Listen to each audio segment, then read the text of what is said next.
RusAme reader, Kurosong, and today I will be reading to you from Broken Crayons by Miklaran. Now, on to Chapter 11, Confession. Next day, America's point of view. The next day, I went to school as usual, searching for Russia. I noticed he didn't come today, which was weird. He came every day. Maybe he's just somewhere I didn't search, or maybe he doesn't want to talk. I won't blame him, I thought. Yet again, even if he doesn't want to talk, he always comes up to me. I'll just ask Ukraine if she saw him, I figured. Before I could find Ukraine, the bell rang and I walked to my art class. Luckily for me, Ukraine had the same class. When we were free to draw on the canvas, I picked the one next to her. "Hey, Ukraine?" I muttered, and she turned to me. "Yes?" "Have you seen Russia? I don't think he came today."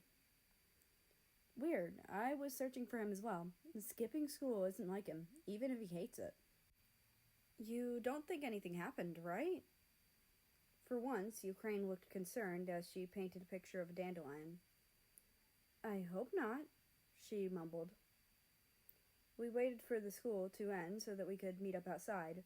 We decided to call him to make sure he's okay. "He isn't picking up," murmured Ukraine. "He doesn't answer my calls either," I stated. Suddenly, Poland ran up to us with Germany trailing behind him. "Hey, guys, did you hear about what happened?" he asked and stopped in front of us.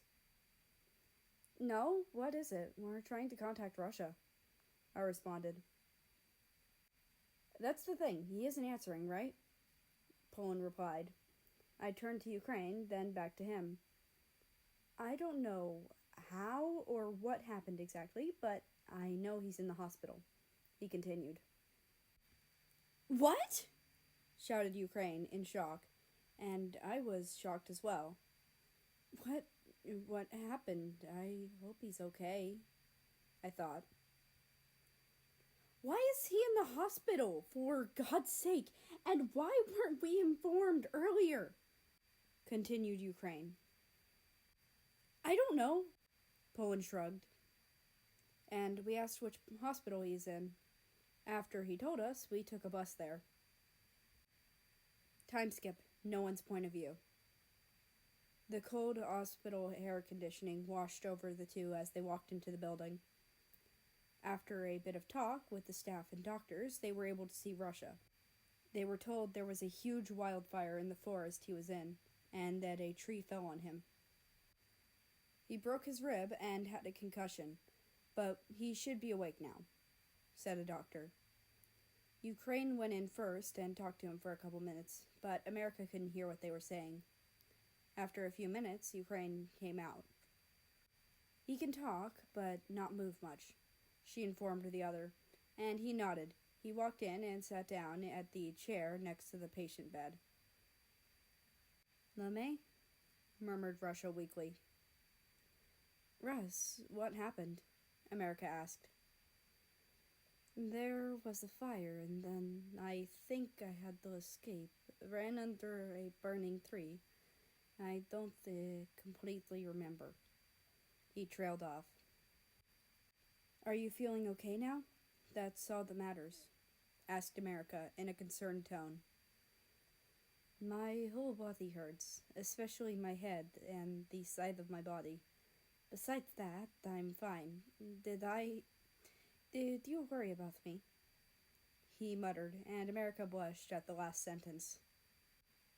"Of course I did. You're my friend," he exclaimed. "I'm sorry I worried you." Russia trailed off, and America shook his head. "It wasn't your fault. It's okay."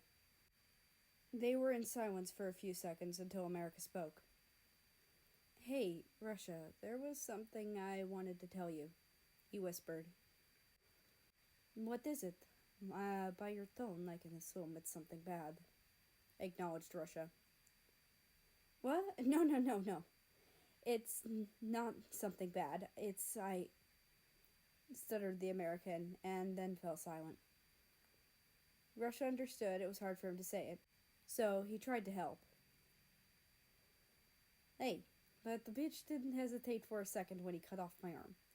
You don't need to hesitate for years to tell me a few words, right? Oh, and don't worry. I won't read your mind. He smiled, and America chuckled. All right, I'll say it. He took a deep breath and gathered his courage to say those simple 3 words. I love you. Russia fell silent, and America clenched his fist.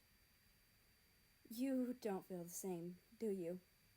He asked, doing his best to hold back tears. No, I just... Russia stuttered, then sighed.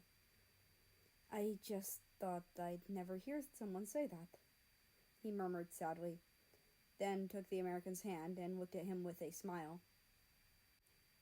But that doesn't mean I don't feel the same, he said, and for once smiled brightly, and America was in shock. After a few seconds of processing what he heard, he smiled as well. I can't really kiss you, can I? He teased.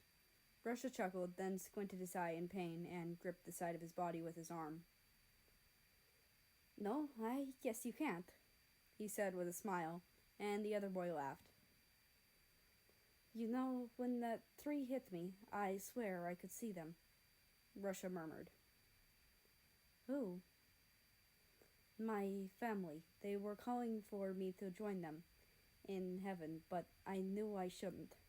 I wasn't sure why, but now I know, he continued. Why would I need heaven up there when I can have heaven down here? And that's the end of this chapter. I hope you enjoyed. Anyway, I'd like to invite you to join the Discord, which is linked down in the description below. That being said, I hope you have a nice rest of your day, night, or whatever it is for you. Just enjoy your time. And I will see you tomorrow.